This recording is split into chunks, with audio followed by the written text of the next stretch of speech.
عورتیں ان باتوں کی پرواہ نہیں کرتی. تو حالانکہ یہ خالصتاً عورتوں کے مسائل ہیں، لیکن یہ بھی مرد کی ذمہ داری میں آتے ہیں کہ وہ عورت کی نمازوں کی بھی فکر کرے. اتنی فکر مردوں کو معلوم ہونی چاہیے اور وہ پوچھیں بھی کہ کیا ہو رہا ہے. اس کا ایک فائدہ یہ بھی ہے نا کہ پھر مرد کو عورت کے معاملات سے باخبر رہنا پڑے گا، وہ اس سے لاپرواہ اور بے پرواہ نہیں ہو سکتا. 8ویں یہ کہ اگر اس کی بیویاں ایک سے زیادہ ہوں تو ان میں عدل و انصاف کرے. رات گزارنے اور خرچ دینے میں برابری ہے، نہ کہ محبت کرنے میں، کیونکہ یہ اس کے اختیار میں نہیں ہے. پھر اگر سفر پر جائے اور چاہے کہ کسی بیوی کو ساتھ لے جائے تو ان میں قرہ ڈالے، نہیں ٹاس کرے، جس کے نام پر نکلے اس کو ساتھ لے جائے، کیونکہ نبی صلی اللہ علیہ وسلم کا طریقہ یہی تھا. 9ویں مخالفت ہے. اگر عورت مرد کے خلاف اٹھ کھڑی ہو، ان نشوز جس کو کہتے ہیں، قرآن میں آپ سب اس کو پڑھ چکے ہوں گے، یعنی اس کا خاص حق نہ دے یا سرکشی کرے، تو مرد کا حق ہے کہ اس کو ادب سکھائے.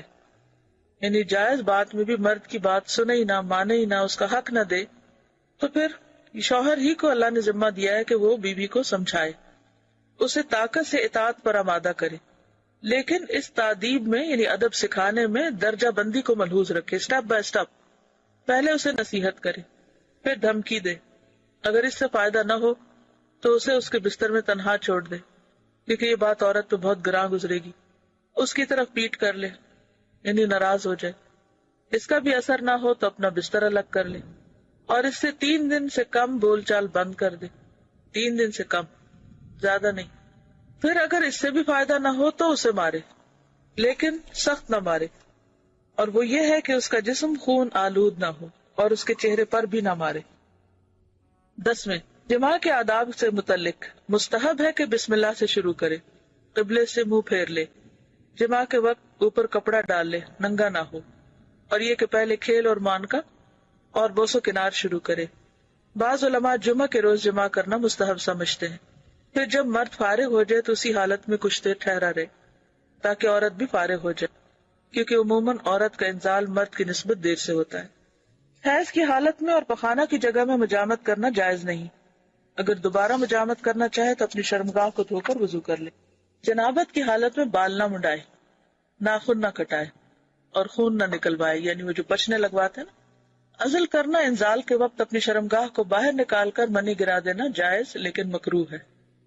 11ویں ولادت کے آداب ہیں اور وہ 6 ہیں. پہلا یہ کہ لڑکے کی پیدائش پر زیادہ خوش اور لڑکی کی پیدائش پر غمگین نہ ہو، کیونکہ اسے معلوم نہیں کہ لڑکے میں بھلائی ہے یا لڑکی میں. یعنی کہ بچوں کی پیدائش میں بھی انصاف سے کام ہے. عام طور پر لوگ لڑکے کی پیدائش میں زیادہ خوش ہوتے ہیں اور لڑکی کی پیدائش پر غمگین ہوتے ہیں، جیسے کہ قرآن پاک میں بھی بات کی گئی.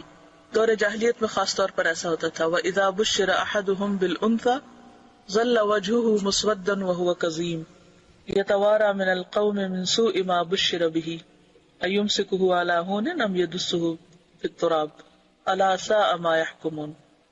کہ جب ان میں سے کسی کو بیٹی کی پیدائش کی خوشخبری دی جاتی ہے تو وہ غم کے گھونٹ پینے لگتا ہے، اس کا چہرہ سیاہ ہو جاتا ہے، سوچتا ہے کہ کیا اس کو ذلت کے ساتھ لیے رکھے یا مٹی میں دبا دے.